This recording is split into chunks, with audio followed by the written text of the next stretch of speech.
मित्रांनो, हिंदू धर्मामध्ये सर्वांच्याच घरामध्ये देवघर असते आणि सर्वजण भगवंताची दररोज सकाळी त्या ठिकाणी पूजा करत असतात।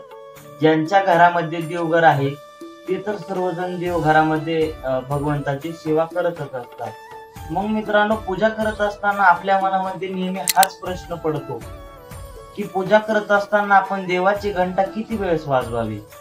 प्रत्येकाच्या मनामध्ये हा प्रश्न पडत असतो की जी पूजेकरता जी घंटी वाजवायची ती घंटी किती वेळेस वाजवायची। तर मित्रांनो, हे आपण आज शास्त्र पद्धतीने जाणून घेणार आहोत। मित्रांनो, संपूर्ण पूजेमध्ये 4 वेळेस घंटी वाजवावी। प्रथमता घंटी भगवंताला त्या ठिकाणी तुमच्या देवारामध्ये कुठला जरी देव असला तरी त्या देवतेला स्नान करण्याच्या वेळेस 1 वेळेस घंटी वाजवावी। दुसऱ्यांदा म्हटलं की देवतेची पूजा झाल्यानंतर वस्त्राने सर्व प्रकारे देवतेला पुसून घेतल्यानंतर ज्यावेळेस आपण देवतेला धूप आरती ओवाळत असतो, धूप असो किंवा अगरबत्ती असो, ज्यावेळेस आपण अगरबत्ती धूप ओवाळत असतो त्यावेळेस एकदा घंटी वाजवावी। 2 वेळेस झालं मित्रांनो।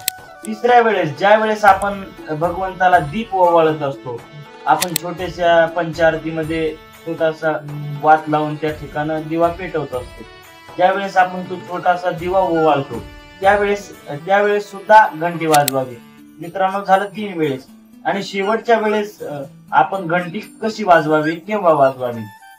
तर मित्रांनो, सर्वजण आपली सर्व काही पूजा पार पडल्यानंतर, पूजा संपूर्ण झाल्यानंतर आपण भगवंताची आरती करत असतो।